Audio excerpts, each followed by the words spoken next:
তো বন্ধুরা, একদম ইউনিক পটল পিঠার রেসিপি দেখার জন্য সবাইকে আমার চ্যানেলে স্বাগত।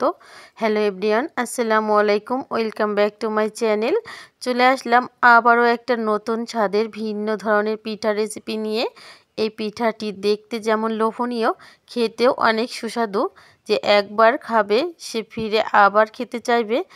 আর এই পিঠাগুলো তৈরি করতে কোনো রকম সাজ বা ড্রাইসের প্রয়োজন পড়বে না। একদম হাতের কাছে থাকা মাত্র একটি জিনিস দিয়ে এই লোভনীয় পিঠাগুলো তৈরি করে নিতে পারবেন। চলুন তাহলে মূল রেসিপিতে চলে যাই। চুলায় একটা প্যান বসিয়ে নিয়েছি, এর মধ্যে দিয়ে দিচ্ছি 1 কাপ নারকেল কুড়া আর 1 কাপ গ্রেট করে রাখা খেজুরের গুড়। এবার দিয়ে দিচ্ছি 1/4 চা চামচ এলাচ গুঁড়া আর 1/4 চা চামচ লবণ। এবার সমস্ত উপকরণ একটা স্প্যাচুলা দিয়ে মিশিয়ে নিতে হবে। এবার চুলাটা জ্বালিয়ে দিতে হবে। আর চুলাটার জাল কিন্তু লো হিটে রাখতে হবে, একদমই আঁচ বাড়িয়ে দিয়ে রান্নাটা করা যাবে না। এবার সম্পূর্ণ উপকরণ মিশে গেলে এরকম একটা ডো কিন্তু আমাদের তৈরি হয়ে যাবে। আর এই ডোটা থেকে যখন পানিটা শুকিয়ে একদমই এরকম পর্যায়ে চলে আসবে, তখন এই পুরটা কিন্তু আমাদের তৈরি হয়ে গেছে। চুলাটা অফ করে দিতে হবে। আর এদিকে আমি একটা কড়া নিয়ে নিয়েছি, কড়ার মধ্যে দিয়ে দিচ্ছি 1 কাপ পানি। আর এই পানিটার মধ্যে দিয়ে দিলাম স্বাদ মতো লবণ। এবারে একটা খুন্তি দিয়ে লবণটা নাড়িয়ে মিশিয়ে দিলাম। পানিটা ফুটে আসলে এর মধ্যে দিয়ে দিব 1 কাপ আটা। এবার একটা খুন্তি দিয়ে পানির সাথে আটাটা মিশিয়ে এভাবে সেদ্ধ করে নিব। এবার আটাটা সিদ্ধ হয়ে গেছে, এদিকে একটা প্লেটে নিয়ে নিচ্ছি। হাত দিয়ে প্রথমে একটু মথে নিব, এতে করে আটার তাপ অনেকটা নরমাল হয়ে আসবে। আটাটা যখন উষ্ণ গরম অবস্থায় থাকবে, এই অবস্থায় নিয়ে নিব একটা নরমাল তাপমাত্রার ডিম। আর ডিমটা আমি চামচের সাহায্যে ভালোভাবে ফেটিয়ে নিব। খেয়াল রাখতে হবে আটাটা যেন একদমই ঠান্ডা না হয়ে যায়। এবার এই আটার মধ্যে অল্প অল্প করে ডিমের গুঁড়া দিয়ে মিশিয়ে নিতে হবে আর এভাবে মেখে নিতে হবে। বেশ কিছুটা ডিমের গোলা মিশানোর পর এর মধ্যে দিয়ে দিচ্ছি 1/4 চা চামচ বেকিং পাউডার। এখানে বেকিং সোডাটা দেয়া যাবে না। এবার আরও একটু ডিমের গোলা দিয়ে আবারও মেখে নিব। কিছুটা মেখে নেওয়ার পর এর মধ্যে দিয়ে দিব 1 চা চামচ ঘি। আপনারা চাইলে ঘির পরিবর্তে সাধারণ সাদা তেলটাও ব্যবহার করতে পারেন।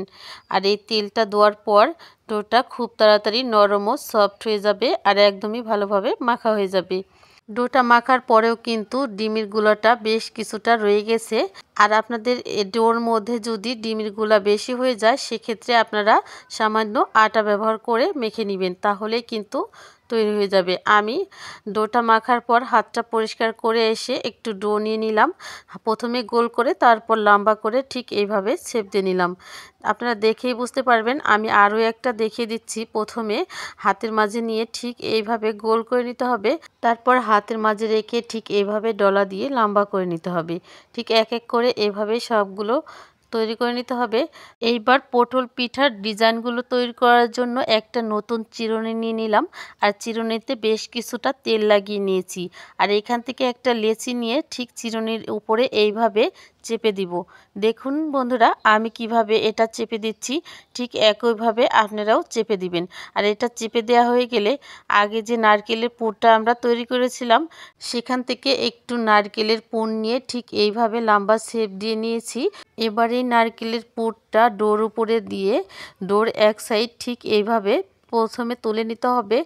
দুই সাইডই একইভাবে তুলে ঠিক এইভাবে চেপে দিতে হবে। আর এই সময় সামান্য পানি ব্যবহার করতে পারেন, এতে করে পিঠাগুলো তেলে ভাজার সময় একদমই খুলে যাবে না কিংবা ফেটে যাবে না। দেখুন বন্ধুরা, আমাদের কিন্তু একটা পিঠা তৈরি করা হয়ে গেছে। আর কতটা লোভনীয় ও সুন্দর লাগছে এই পিঠাগুলো।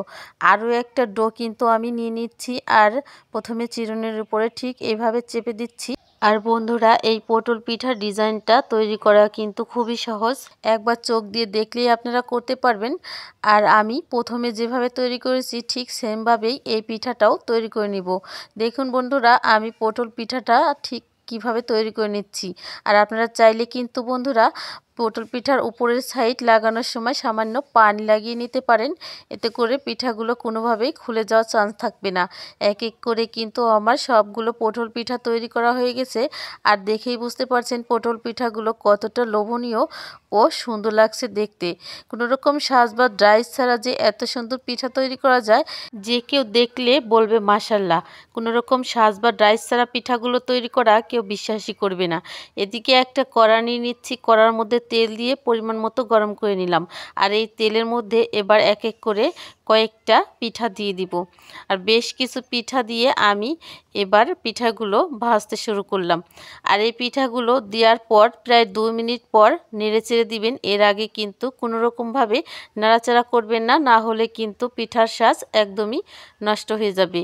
আমাদের পিঠাগুলো কিন্তু বন্ধুরা ভাজা হয়ে গেছে। এবার সবগুলো পিঠা এক এক করে ভেজে নিয়ে তারপর ফিরে আসলাম। এদিকে আমি একটা প্যানে দিয়ে দিলাম 1 কাপ চিনি, আর এর মধ্যে দিয়ে দিচ্ছি 2 কাপ পানি। এবার চুলাটা জ্বালিয়ে দিব। পানিটা ফুটে আসলে এর মধ্যে দিয়ে দিব 2টা এলাচ। আর বন্ধুরা, এলাচের মাথাটা একটু ফাটিয়ে নিতে হবে, এতে করে এর মধ্যে খুব সুন্দর একটা ফ্লেভার যোগ হবে।